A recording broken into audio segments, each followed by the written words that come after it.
Into the Fold is part of the Texas Podcast Network, the conversations changing the world. Brought to you by the University of Texas at Austin, the opinions expressed in this podcast represent the views of the hosts and guests and not of the University of Texas at Austin.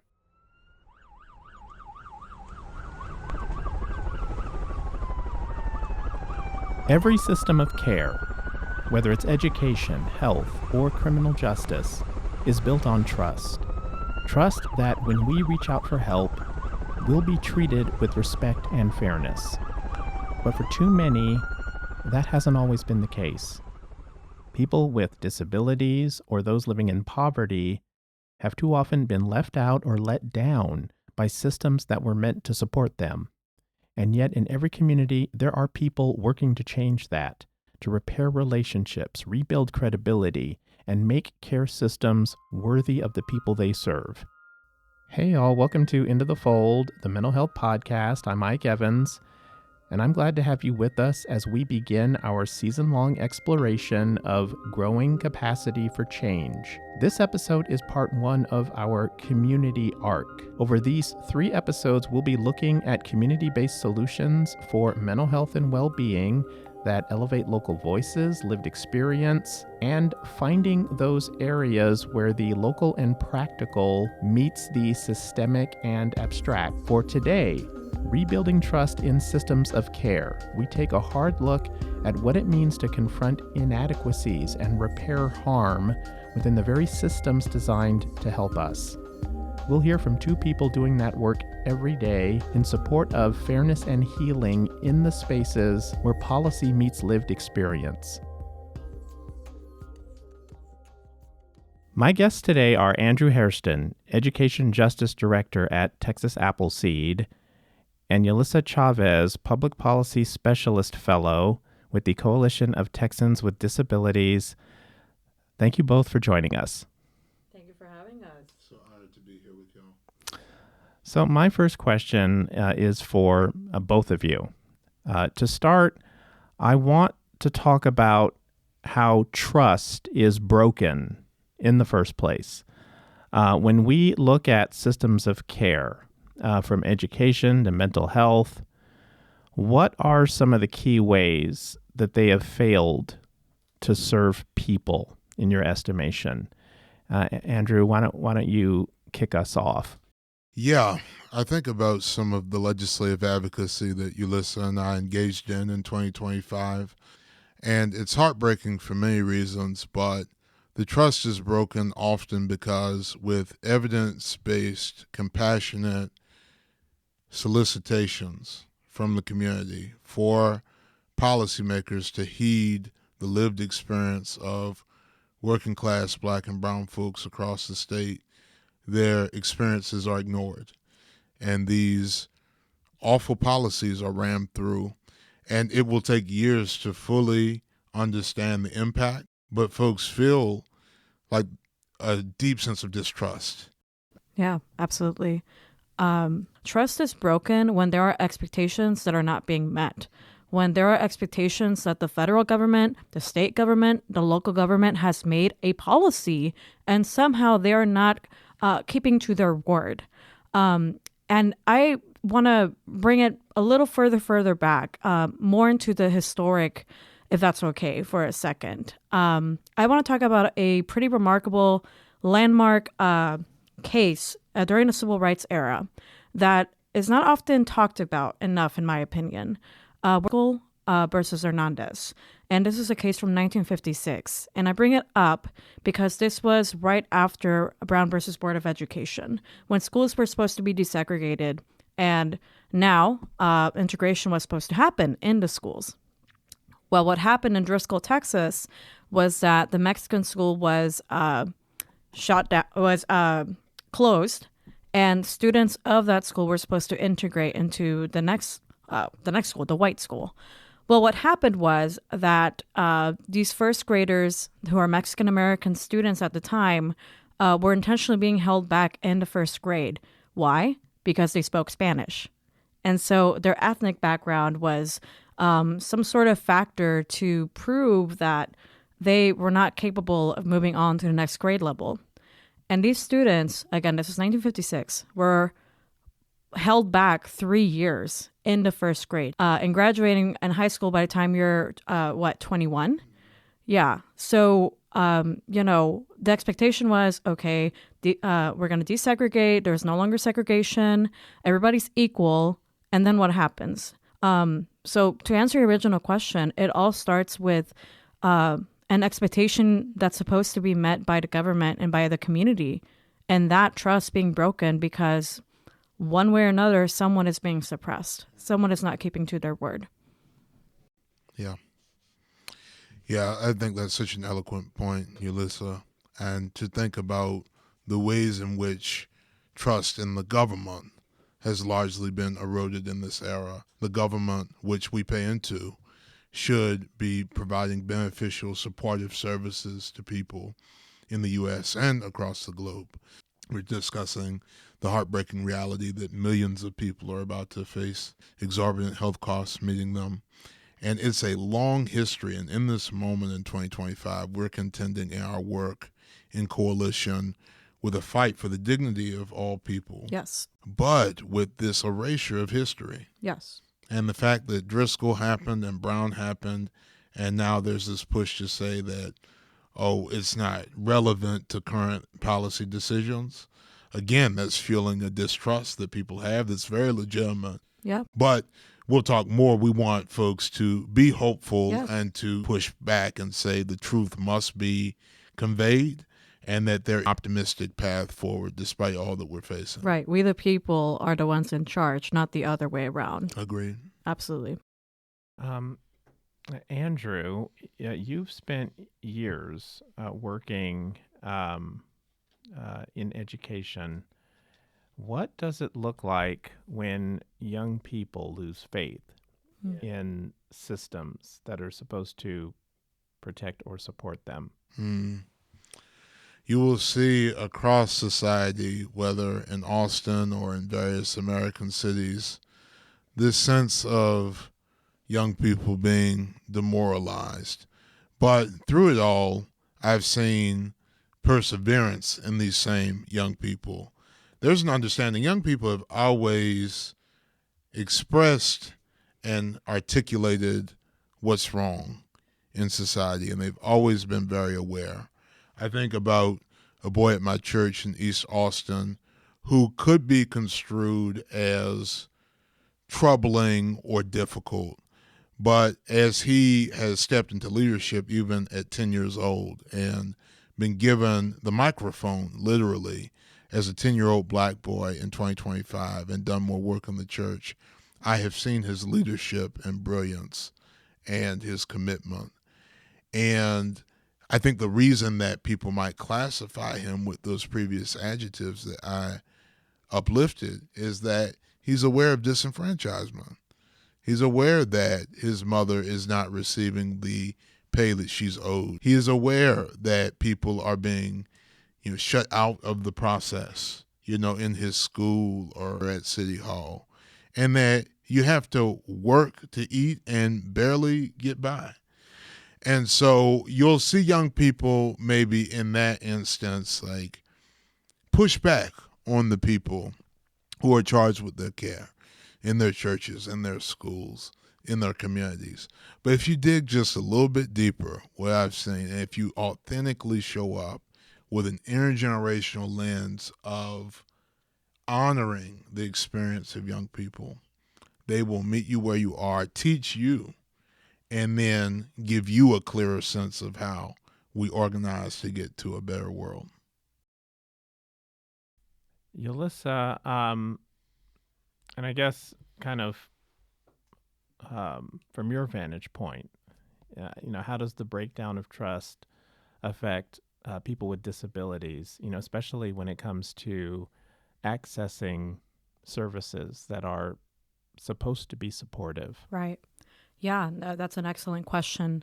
To a person with a disability is not some sort of person that is incapable of living a individual life. That is often where the distrust happens when I myself am a disabled person and I get treated as different or lesser than or almost being treated like a child, even though I'm a grown woman with a disability. That's where that sort of distrust happens. And I'll refer back to services and public relations. For example, in transportation, I had a pretty bad experience at an airport where I mentioned my disability, and someone looked at me and said, "But you're a young woman. You don't have a disability." And I had to have this conversation all over again in my head, like, here we go again. Disability comes in different forms, shapes, sizes. And so for me, that distrust looks like a person who sees a person as disabled, as incapable of making decisions, as someone who can't think for themselves. I've seen it time and time again where a person is using a wheelchair and maybe they're being pushed by a relative, and the public servant, instead of talking to the person in the wheelchair, is speaking to the person pushing the wheelchair. What about the person that is sitting right there, needing the service? It's just, I laugh because it's a bit ironic. Yeah. And so to me, that distrust stems from this whole incorrect notion that people with disabilities are incapable of making their own decisions and that they need extra help, when instead it should be, hey, let me make the option for you if I need help.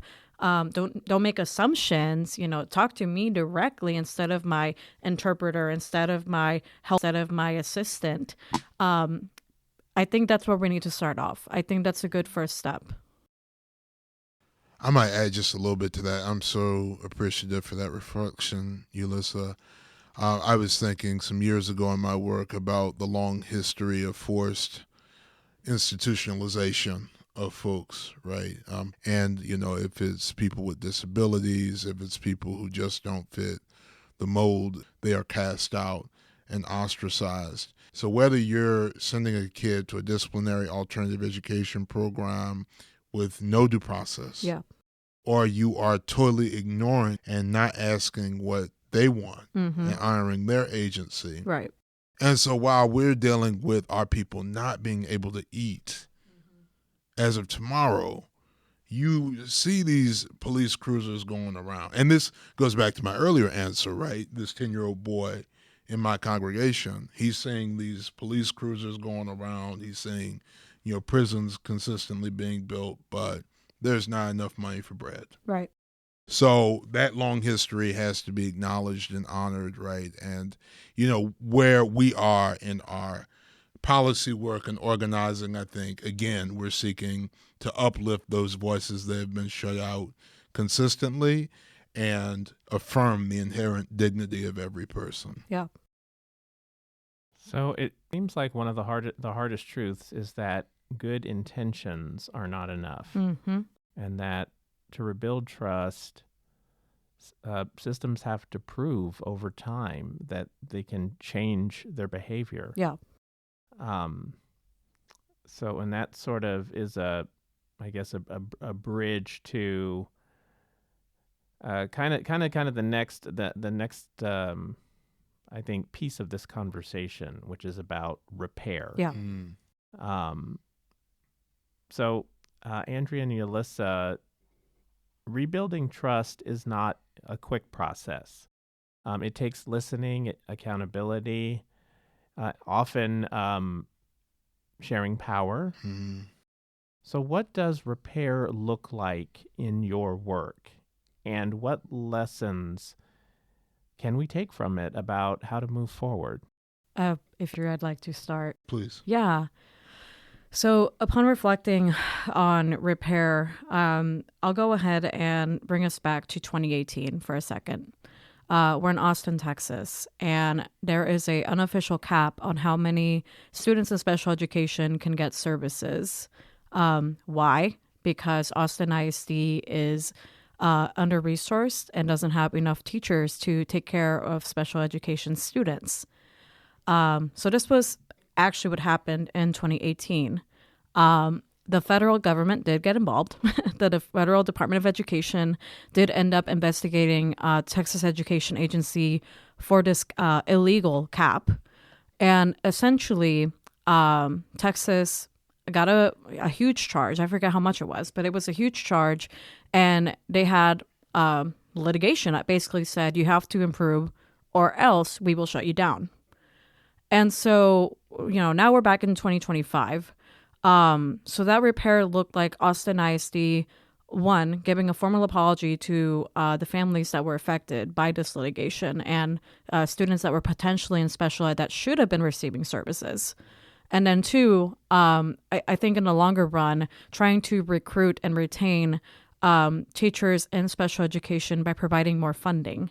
Now, we just concluded a regular session this go around, and we did receive more funding for special education with some caveats. And I can get into specifics on that, but not relevant for this conversation. What I will say is that repair starts with not just good intentions, but consequences, being able to admit when you're wrong, being able to follow through with restoring that justice. And so in this particular case with Austin ISD, it was with an apology and trying to make more efforts to retain special education specialists, especially when we're facing, again, as I mentioned earlier, a nationwide teacher shortage. But repair, in conclusion to me, is about making it sustainable. It's not enough to get a slap on the wrist, say you're sorry, and then move on like nothing happened. Historically, we have seen that play out time and time again, and it has never worked. When systems of government or institutions answer to people fighting back their oppression, this institution is a reminder for this institutional organization to let them know, hey, we're all human. We all have our needs. There's enough money if organized correctly, if the right people are being put in the right places, there is enough to go around. There is justice where it needs to be. And if people are willing to do that, that's a good first step. But going back to repair, it's just simply not enough to say sorry and then go back to what you were doing. You have to hold yourself accountable to something.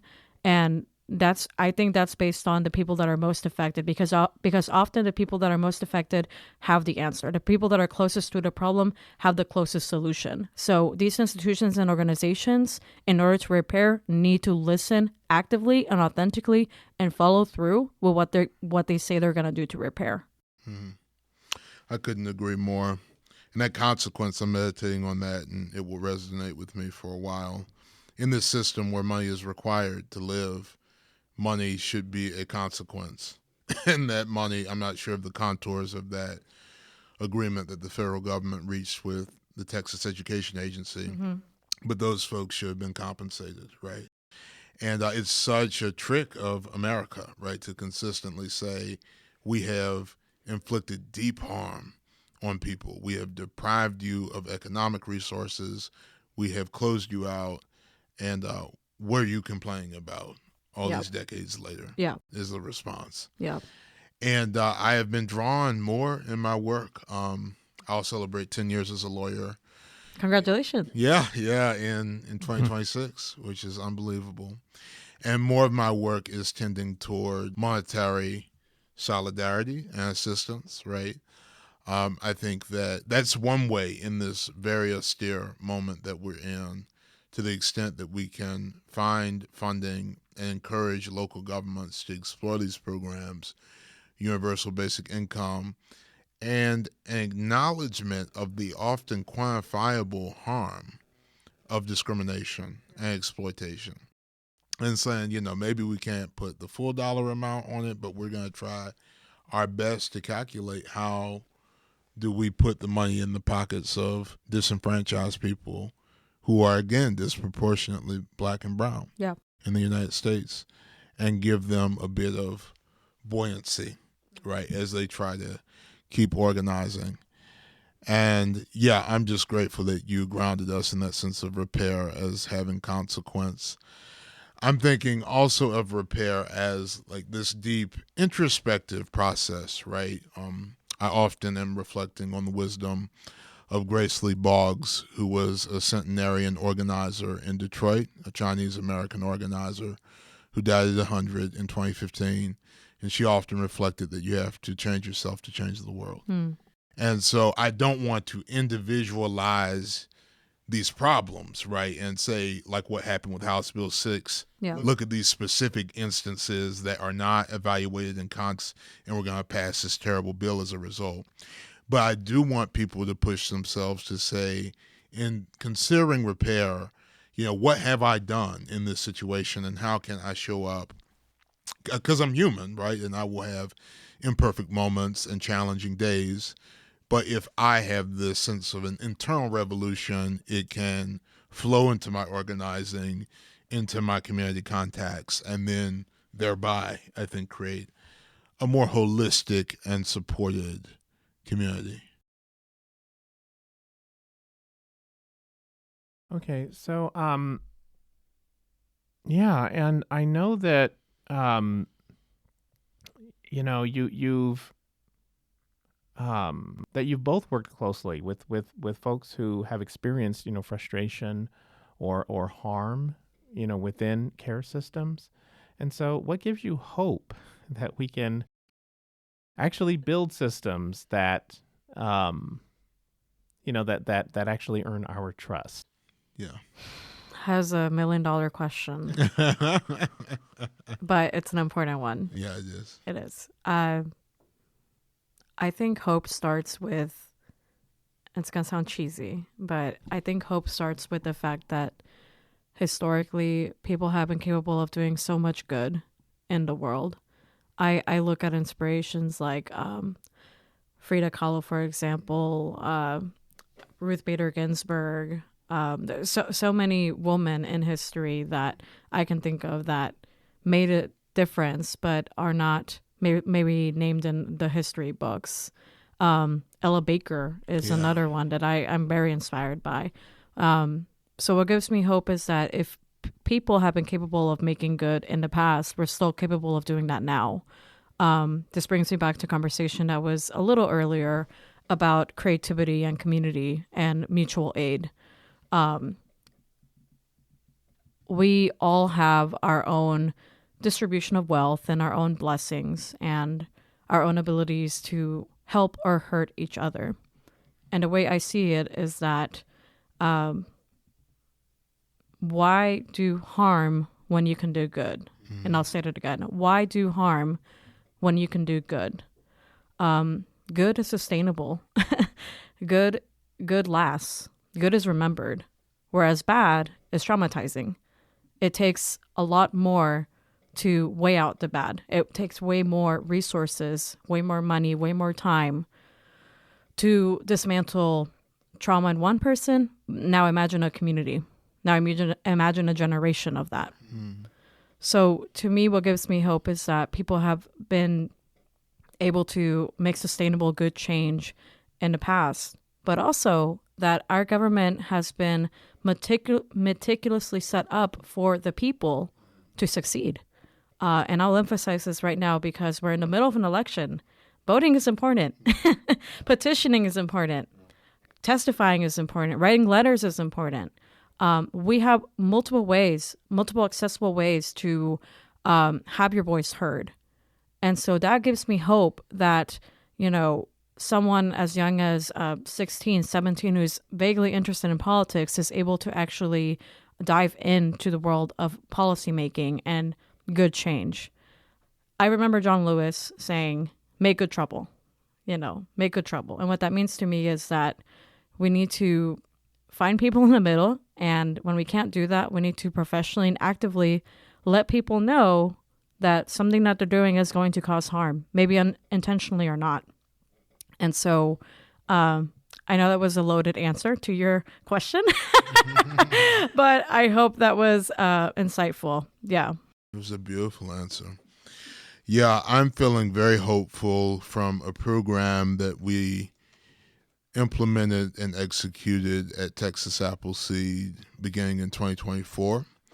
It's an education justice youth fellowship, and our first cohort was filled with 7 young people from across Texas who have had experiences with the school to prison pipeline. And so In this cohort is an amazing, now 23-year-old Dallas ISD teacher, Adrian Fonseca, who testified for the House Public Education Committee Yeah. in March. Yeah. And he had this exchange with the legislators, and community impact reporter wrote Nice. about it and included his quote. And he's actually coming to Austin soon for a fundraising gala hosted by Texas Appleseed. Me, him, and another fellow, Angel Jackson, were featured in the fundraising video this year, right? And it was a beautiful process in so many ways, but seeing Adrian get emotional and reflect on when he was a 13-year-old child, Yeah. and he was feeling this sense of disenfranchisement and disengagement, because it's a lot. Yeah. And he identified that his teacher saw that spark in him, knew that he was just in a tough circumstance in that moment, but that he was headed to some really grand adventures in his life. Yeah. And recommended him for a program that a decade later has led to his participation in this youth fellowship, about to participate in a webinar on House Bill 6 hosted by Texas Appleseed.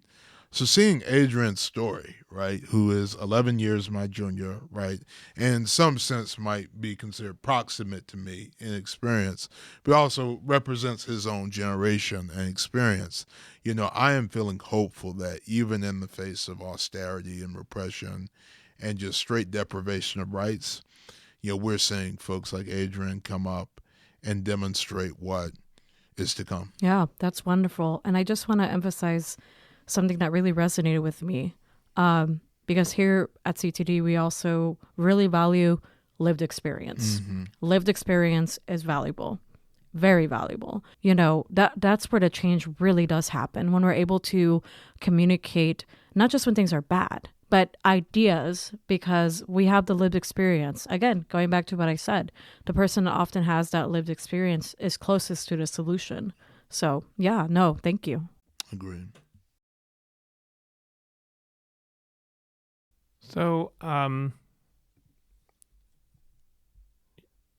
you both have touched on kind of the different ways that that regaining trust or reestablishing trustworthiness is connected to the sharing of power, and so. And I would just love to hear of just from your experience. Yeah. So is there anything that to your mind really stands out as an instructive or even, dare I say, inspiring example of either a system or, let's say, an important node within a system, making the kinds of shifts that we have been alluding to? Yulissa, I'm so glad you mentioned Ella Baker. Oh, it's such an important Powerhouse. And was so focused on de-emphasizing that charismatic male leadership, right? Which is still such a challenge in movement work, right? And recognizing that young people had such strong visions of what to do, and that the leaders that we seek, like you are so wonderfully saying in this interview, are the people every day you encounter in your community, in your houses of faith, in your schools, and the people who are closest to the problem are closest to the solution. And I think that the Driscoll example is well taken, that the civil rights movement has much to instruct us on in 2025 going into 2026. But you got to think of those legal strategies and the limitations, right? Like Thurgood Marshall argues Brown v. Board, and he's subsequently appointed to the U.S. Supreme Court, and that's great for him. But 71 years later, after Brown, nearly 70 years after Driscoll, we're seeing the same type of discrimination in these schools. And, these individual lawyers might have had their careers advanced, right? And I don't want to discredit or discount what they did, but the emphasis on traditional forms of advocacy in that way needs to be shifted consistently, right? And so an organizer like Ella Baker, right, and then truly what Yulissa and I are doing in 2025, right, the opportunity to send organizers from CTD to Washington, D.C., or bring a young man like Adrian from Dallas to Austin to testify for the first time. That is the power shifting work, right? And I think we would both agree that our work is certainly in the present, but it's also 25 years ahead Yes. and 50 years ahead. Yes. Because the conditions right now, right, are indeed dire. Right. But what we're trying to set up in these relationships is long-term sustainability. Yes. Not only do you have inherent wisdom because you're breathing and something to contribute to the fight, but you will pass on. That's how it is. Yeah. And you have to, again, de-emphasize that leadership that would say that only one person can do it. Consistently engage in community building opportunities. And then when your time to pass on comes, you're able to offer the torch. Yeah. I think that sustainability is the only way, it inspires, it keeps, it archives. And that's what I would also add to this conversation is that the moment to archive is now. Don't ever stop archiving. Don't ever stop journaling. Don't ever stop remembering. Because if we, again, as cheesy as it sounds, if we don't learn our lesson now, history is doomed to repeat itself. And we're seeing that unfold in our very eyes right now, as Andrew put it so eloquently. And so to me, systems of repair that have been able to, I think, answer the call to injustice is the people, students, young people, especially right now, being able to know that soon they're going to be able to vote and make their voice heard. People with disabilities coming into the spotlight and saying, I have a disability, but I care about this issue and I'm willing to make a policy change and a solution to it. It's giving people the chance to flourish where they are and, like a beautiful flower, like a tree, I'll be able to expand and grow also elsewhere. So to me, it's about sustainability. It's about embracing change and also using those moments that are dire as an opportunity, because I think, and historically too, in moments of desperation, usually it's the best time for change. Okay, so Yulissa, Andrew, thank you so much for taking the time. We really do appreciate it. And if you did not know, this is going to be kind of the pilot episode of our new season of the podcast. Woo! And our theme of growing capacity for change. Yeah. And so we just are very kind of appreciative of you helping to set the tone for what I'm hoping will be just a series of rich conversations about how mental health interacts with other systems that impact well-being. So thank you so much. Thank you. It's such a beautiful conversation. Thank Yes, very fulfilling. Before we wrap up, a quick reminder that this episode is part of our new season theme, Growing Capacity for Change. Across 4 arcs, community, partnership, policy, and research, innovation, and education, we're exploring how people all across Texas are growing their capacity toward a better, more lasting mental health landscape. If you haven't already, check out our previous episodes this season and follow along as we continue to tell stories that connect and inspire. And that does it for this episode. We're glad that you could join us. Production assistance by Cheyenne Salazar, Kate Rooney, and Daryl Wiggins. And thanks as always to the Hogg Foundation for its support. If you have comments or anything you would like to share about the podcast, feel free to reach out to us at intothefold@austin.utexas.edu. Thoughtful comments will be acknowledged during a future episode. Our mental health matters. Please leave us a review and subscribe to us on your preferred podcast platform. And don't forget to check out the show notes for related content, including past episodes. Transition music by Northbound. Taking us out now is Anna's Good Vibes by our good friend Anna Harris. Thanks for joining us.